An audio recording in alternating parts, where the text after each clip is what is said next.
What is going on, 49ers faithful? We are heading into a massive week for the team, and it feels like this upcoming matchup against the Los Angeles Rams could be one of those turning points that define how the first half of the season is remembered. When the schedule came out months ago, a lot of people circled that Rams game as the one that would show exactly where San Francisco stood in the NFC West. And if we're being honest, not many believed this squad was capable of leading the division. The talk all offseason was that the Niners might scrape their way into a wild card, that maybe they could stay competitive but weren't quite strong enough to truly own the West. Then the season started, and boom, San Francisco opened with 3 straight wins, including that road victory over the Seahawks, which is always one of the toughest environments in football. Suddenly the outlook shifted. Suddenly the chatter about this team being just a fringe playoff contender started to sound outdated. But just as quickly as momentum built, reality hit last Sunday. That loss didn't just sting, it raised tough questions.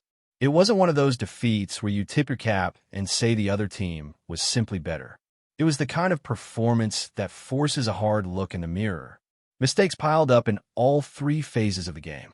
The defense had breakdowns, the offense sputtered, and special teams left opportunities on the field.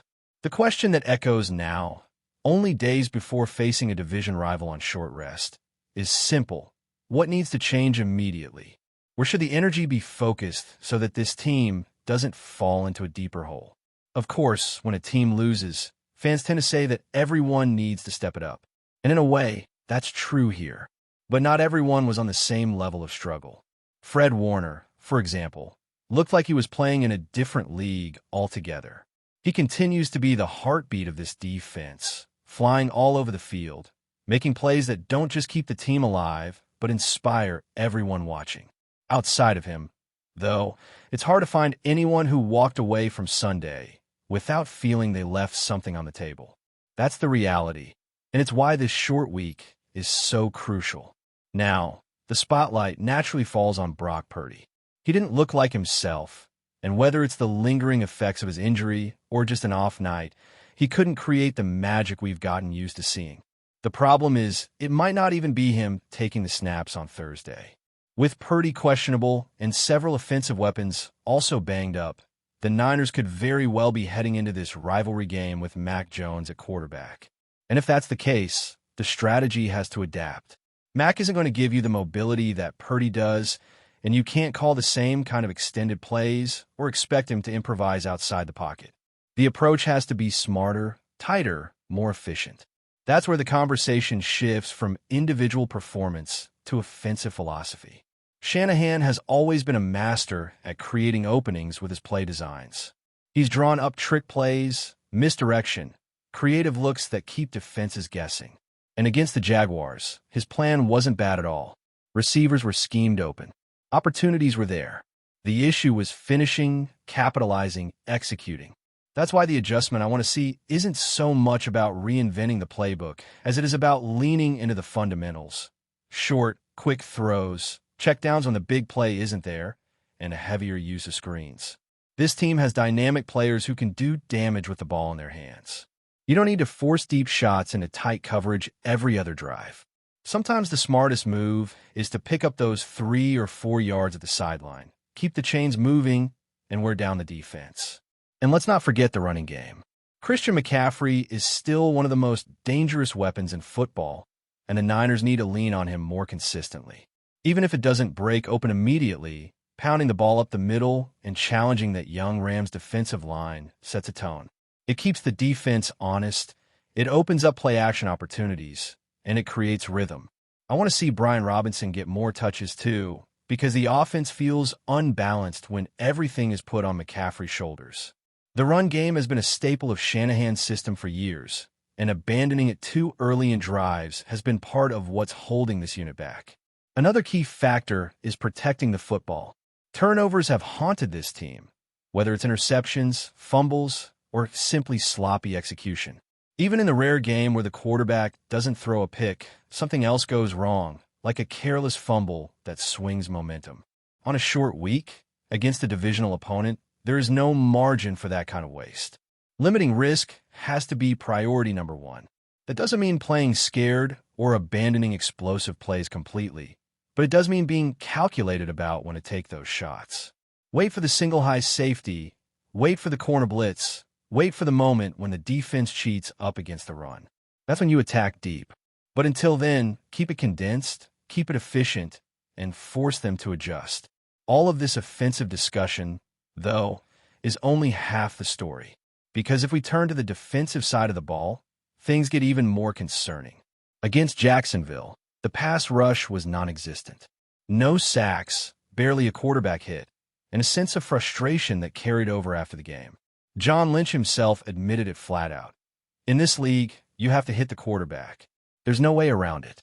If you're not creating pressure, you're letting the opposing passer dictate everything. And now the Niners are about to face Matthew Stafford, one of the most experienced quarterbacks in the NFL, a guy who has seen every kind of blitz, every kind of disguise. If you're not getting in his face, he's going to pick you apart. The problem is the defensive line is banged up. Players are limited in practice, others are questionable, and the unit simply hasn't found the dominance it once had. That means Robert Saleh and the coaching staff are in a tough position. Do you send extra blitzers, knowing that Stafford can punish you if he recognizes it? Do you trust a thin line to generate pressure on their own? It's a high-risk situation, no matter how you draw it up. And when you combine that with the Rams having reliable weapons like Cooper Kupp, Puka Nacua, and even Tutu Atwell stepping up, you realize just how much danger there is in leaving your secondary exposed. When you watch the tape from Sunday, it wasn't just about failing to get sacks. It was the lack of urgency on certain plays. There was a sequence where Fred Warner forced a fumble in the middle of the field, and instead of the defensive line swarming to recover it, the ball just sat there while Jacksonville's offensive linemen beat everyone to the spot. That's not just about scheme, that's effort. That's awareness. That's the kind of moment that decides games, and it can't keep happening if this team wants to contend. So here we are. The San Francisco 49ers head into Thursday night with injuries piling up, questions at quarterback, a defense struggling to find its identity, and a fan base demanding answers. The stakes are high because this isn't just another game on the calendar. This is a chance to steady the ship, to prove that the early 3-0 start wasn't a fluke, and to show that this group still has what it takes to own the NFC West. The only question is whether they can make the necessary adjustments in time.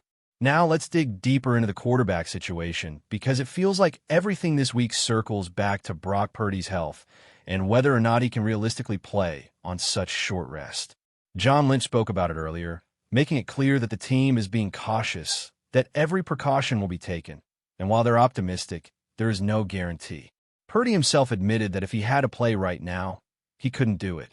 He said straight up that he would not be ready to take the field tonight, but with 2 more days of recovery, he hopes to turn the corner. That optimism is good to hear, but it doesn't erase the concern because a quarterback going into a divisional battle at less than full strength can put the entire offense in jeopardy. This is where Mac Jones enters the spotlight. All signs point to him being the one under center if Purdy can't go, and the messaging from the organization suggests they're confident in him stepping up. They've praised his rehab work, his preparation, and his mentality. But confidence on a microphone is one thing, delivering under the lights on a short week is another. The challenge here is obvious. Jones is still adapting to Shanahan's system, and he doesn't have the same chemistry with the receivers that Purdy has built over time. That means the offense may have to simplify. The rhythm of the passing game will likely shift towards shorter, controlled plays. Screens, quick outs, checkdowns, those become lifelines for a quarterback who doesn't have his full arsenal of targets or the same escapability when the pocket collapses. And speaking of weapons, the injury list is brutal right now. Jawan Jennings might not play. Ricky Parrall is questionable. And even when guys like Trent Williams or George Kittle are trending toward returning, you know they won't be at 100%. The wide receiver depth is thin, and that lack of reliable targets has been part of what's pushed Purdy into risky throws.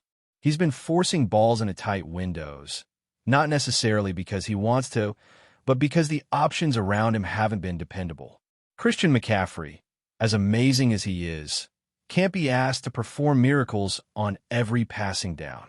He's an elite back, he's a great pass catcher, But when you're asking him to do the work of a big-bodied receiver, you're setting him up in situations that are unfair. That's why analysts like Brian Baldinger have been blunt about it. He pointed out that too many of Purdy's turnovers come from being forced to make something out of nothing because the talent around him isn't bailing him out. Fans don't want to hear it. Supporters of Purdy don't like it because it feels like it discredits what he does well, and his critics don't like it because it admits that he needs stronger weapons. But the truth is somewhere in the middle. Purdy is a quality quarterback on a team-friendly contract, and the decision to stick with him made sense. The issue is simply that the wide receiver group, right now, is bare bones. And that lack of support shows when defenses close down his first read and he has to improvise. Kendrick Bourne is a perfect example of the problem. He has the swagger, the energy, the locker room presence, but when he drops a pass in a key moment, it's crushing. He owned up to it, promised to be better, and hopefully he will be, but the inconsistency is glaring. When you mix those mistakes with injuries and lack of depth, you get exactly the type of performance we saw last week. A quarterback forcing throws that shouldn't have been forced, turnovers at the worst possible times, and drives that stall before they ever get going. So if Jones is the starter this Thursday, the path forward has to be about discipline. You don't beat the Rams with reckless bombs down the field. You beat them by controlling the tempo, keeping Stafford on the sideline, and chipping away at their defense until you create the opening for a bigger play. That requires commitment to the run, creativity with screens, and trusting that 3-yard gains eventually wear down a defense. It's not sexy, it's not highlight reel material, but on a short week with backups in key spots, it's the smart way to survive. But of course, none of this will matter if the defense doesn't answer its own wake-up call. Against Jacksonville, the defensive line was invisible. No sacks, no quarterback hits, and no urgency in chasing down loose balls. Lynch said it himself. You cannot play defense in this league without hitting the quarterback. Stafford is too seasoned, too calm under pressure to let you get away with playing soft.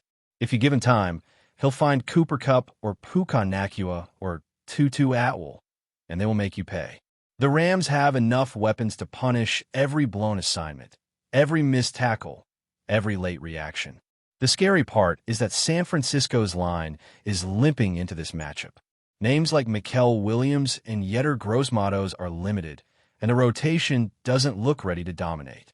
That puts the responsibility on the coaching staff to scheme up pressure with blitzes.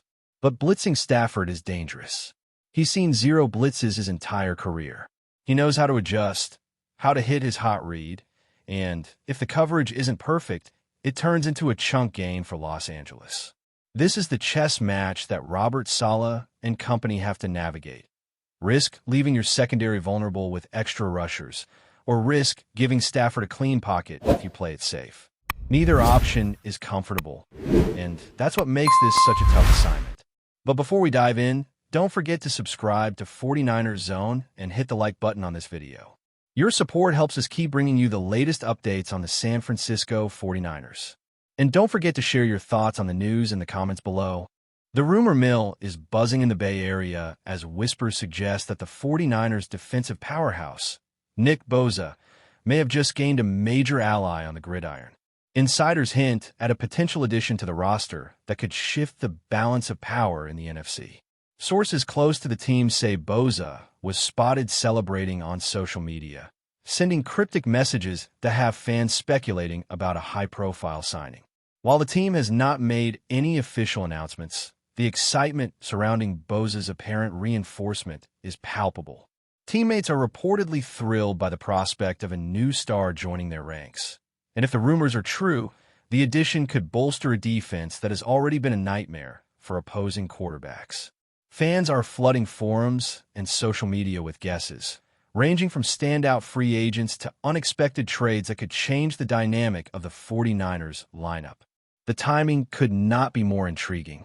With the season approaching, a move of this magnitude would send a clear message to the rest of the league. San Francisco is serious about contending. Analysts are already speculating about how this mysterious new talent might complement Bosa's aggressive style and push the team into elite defensive territory. From sack specialists to game-changing pass rushers, the possibilities are fueling endless debate among pundits and fans alike.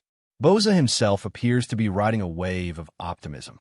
Photographs emerging from the team's facility show him in high spirits, raising questions about whether this is just a personal celebration or a subtle nod to a roster shakeup. Could the 49ers be on the verge of one of the most talked-about acquisitions of the season?